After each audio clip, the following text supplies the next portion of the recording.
nemakuwa zvinorwadza.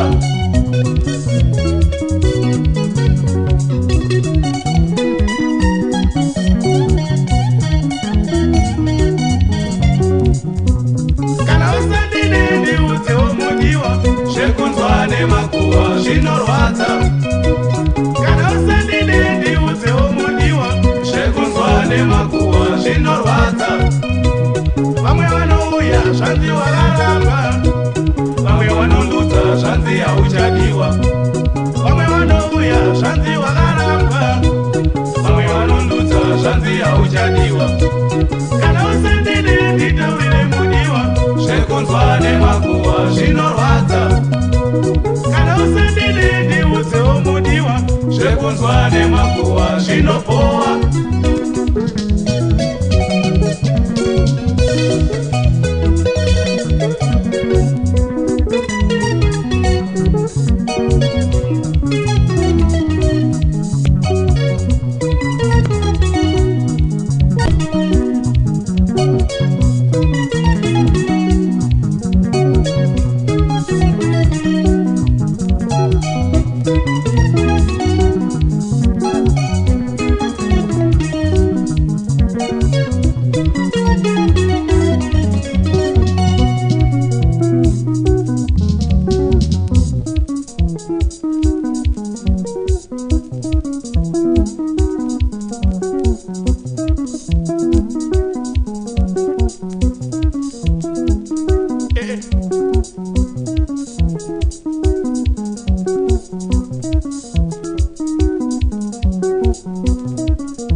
Ini yanibugaya, wakawanda wanonichemera.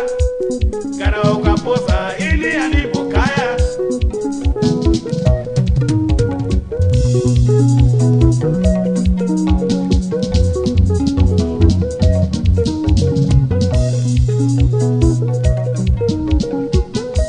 Ujire kwa meso, pachena Sunday one day Petrango yangu.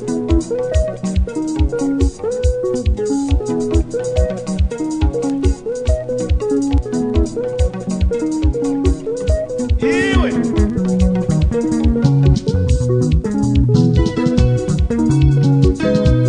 kana usandine nditaurire mudiwa, zvekunzwa nemakuwa zvinorwadza. Kana usandine ndiudzewo mudiwa, zvekunzwa nemakuwa zvinorwadza.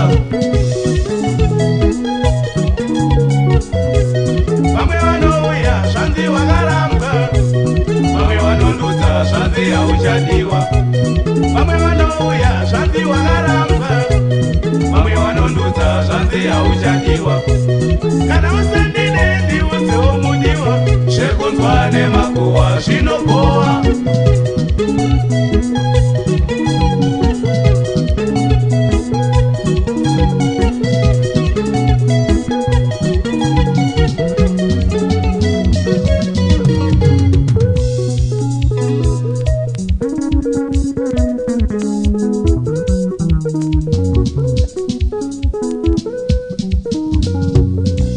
Vamwe vanouya zvanzi wakarambwa, vamwe vanondudza zvanzi hauchadiwa. Vamwe vanouya zvanzi wakarambwa, vamwe vanondudza zvanzi hauchadiwa. Kana usandine